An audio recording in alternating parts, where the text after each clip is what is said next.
Well, it's Todd here again, and mostly I've been showing you pictures of this tank.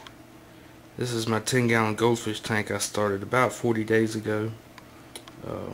As you can tell, it's doing really well. There's the new slate cave that I made and added, and the goldfish seem to be doing, really well. No signs of diseases or anything, and they just seem to be loving this tank. So for all those naysayers out there who say you can't keep goldfish in a 10-gallon tank, I say you absolutely can keep them in a 10-gallon tank. And not only can you keep them in a 10-gallon tank, they can thrive in a 10-gallon tank if you know what you're doing.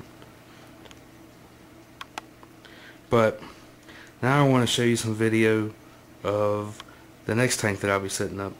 So here we go. And here it is. That is my 65-gallon all glass aquarium tank on the custom stand that I built. Try to back up here. There we go. And I'll be going over some of the details of this tank as I'm setting it up. I probably won't be setting this up for a few more weeks because they're supposed to come and replace the windows. So it's not really a good thing to be setting up a fish tank when you're having construction going on. So let's get in here and see some of the details of this tank. The back of this tank is also painted black, so that's why it kind of looks like a mirror image coming out of it. We got an all glass aquarium power compact fluorescent hood here that I've modified to add blue moonlights to. Okay, and try to get in and get some detail of this light hood. The bulbs broke, so I had to order new bulbs, and here's a fixture that I added, so I'll be able to add a blue or a black little compact fluorescent light to give a moonlight effect. As you see, I got glass versatops here. Can't really see into the tank this well. The back of it is painted black. Not really focusing good here. The side is also black, but it's just a painted piece of paper that's stuck onto the side there, because it's got a light here. I'm trying to keep as much light out of there as we can off the side. And also, nobody can get over there and look through there, so when you're looking at from the end of it down, you'll get a better look with the black background down there. Let's see, up on top here, there's my, hold on, let me pull this top out. There is my A Miracle Overflow. It's also painted black on the inside there. The J tube you can see there. And there's a Durso standpipe for it. It makes it extremely quiet when it's running. Right up here I got my temperature probe. It's kind of made into this plexiglass back piece I made. There's the secondary filter that I use on here, which is another Whisper. I think it's a Whisper 3 or Whisper 60. It's, I've been using these filters since 1993, and I really like them. Let's see. And here we have the return spout, and we have the intake. This is the intake and return, intake strainer and return for canister filter that I'm going to have. You can't really see those either because those are also painted black. You can see the egg crate here. It's also been painted black. And I'm not sure if you can see the undergravel jet system that I made in here.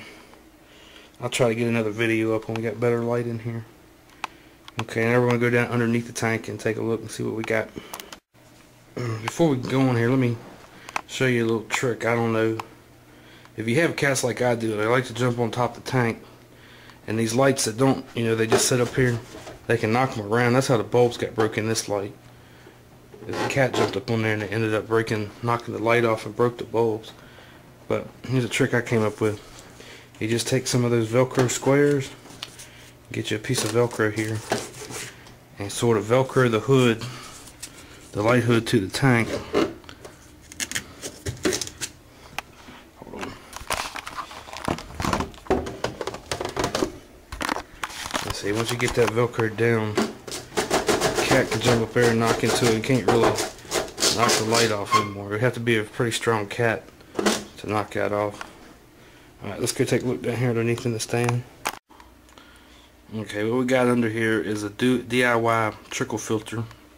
It's a 10-gallon aquarium with the panels added, and you basically have the drain comes down here, hits the drip plate that's in there, trickles down over the media, comes up and over into the little sump area here. Then it'll be pumped out. It'll go into my UV sterilizer here, go down into the UV sterilizer, back up and out, down through the carbon chamber. Okay, then it'll run back to the lifeguard heater module back there, and then it'll get pumped back up to the tank there.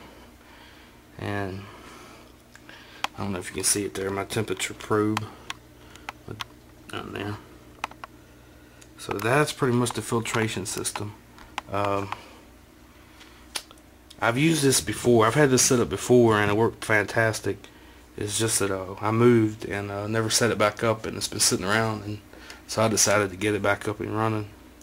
Now for filter media, what I use is, because the 10-gallon is such a small sump, such a small container for a sump, you're always going to have some of the media submerged. There's just no way around that.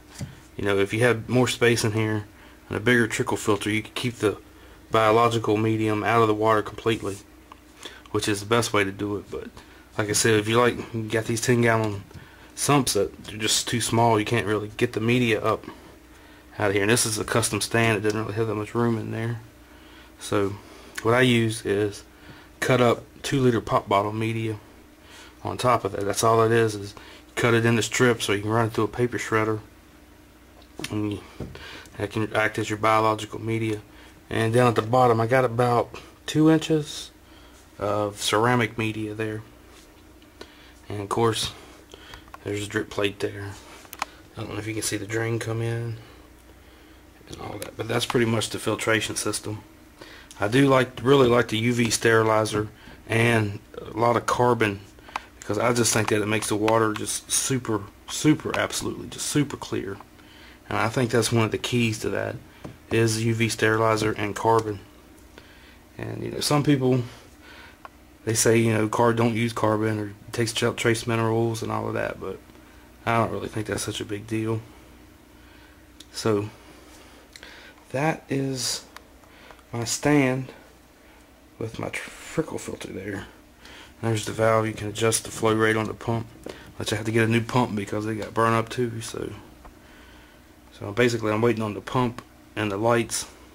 And like I said, I can't do anything because I got some people coming to replace windows here, so you can't really have any, you know, I don't like to set it up when there's construction, be dust and everything. So you know, there's a lid on here. Of course, I'll show you when I get all this up and running.